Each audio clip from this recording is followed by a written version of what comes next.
હવે એક નાની વાત કરીને પછી મારા શબ્દોને વિરામ આપું, પણ હવે સાંભળવું જોઈએ વાત.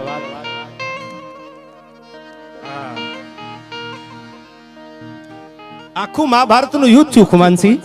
એટલે ભગવાન યુદ્ધની શરૂઆત થાય પહેલા ભગવાન દુર્યોધનને સમજાવવા માટે આવે, અને ભગવાન જેવા દુર્યોધનને કૃષ્ણ પરમાત્મા સમજાવવા આવે. એટલે દુર્યોધન એકનો બે નથી થતો. વિનાશ કાળે વિપરીત બુદ્ધિ આવી આપણી કહેવત છે. અને ભગવાને કીધું કે હોયના નાકા જેટલી જમીન આપી દે તો વાત અહીંથી પૂરી થઈ જાય. હોયના નાકા જેટલી જમીન નો આપું. ત્યારે ભગવાન કૃષ્ણ પરમાત્મા દુર્યોધનને બોલ્યા कि दे दो केवल 5 ग्राम रख लो धरती अपनी तमाम, हम वही खुशी से खाएंगे पर यन पे हसीन उठाएंगे. अरे दुर्योधन वे भी दे न सका, आशीष समाज की ले न सका, उल्टे हरि को बांधने चला, जो असाध्य था वो साधने चला. जब नाश मनुष्य पर छाता है पहले विवेक मर जाता है.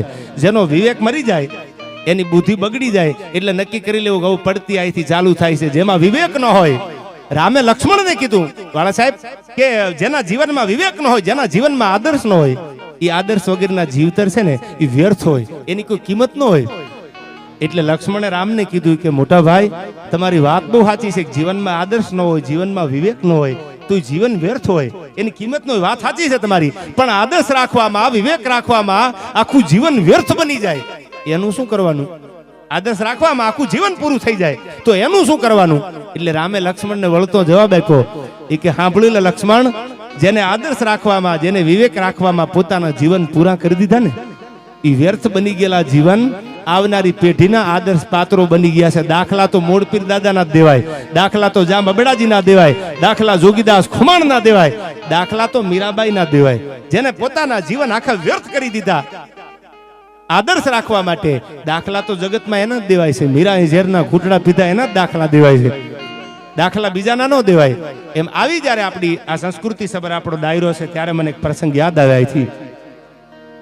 અને ઘણા બધા ગીતો, ઘણા બધા છંદો આપણે ગાતા હોય, બોલતા હોય, પણ મેં ઘણી વાર કીધું છે અહીંથી કે નારી પ્રીત में राधा बने અને गृहस्थी में बने जानकी, काली बन के शीश काटे जब बात आवे सम्मान की.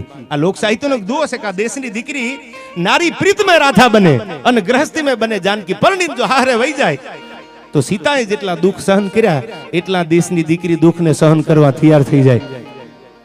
અને કાલી બન કે શીશ કાટે જબ બાત આવે सम्मान की, ટાણું આવે તેથી મહાકાળી બની અને પોતાની આબરૂ માટે લડવા ઊભી થઈ જાય, જગદંબા બની જાય. આવી એક દીકરી હું ઘણીવાર બોલ્યો છું. આજે આ પ્રસંગ કો વાળા સાહેબ તમે ઉજ્જૈન દર્શન કરવા જાઓ એમપી માં, મધ્યપ્રદેશમાં, એટલે ઇન્દોર આવે અને ઇન્દોરના મહારાજા જેનું નામ હતું યશવંતરાય હોલકર,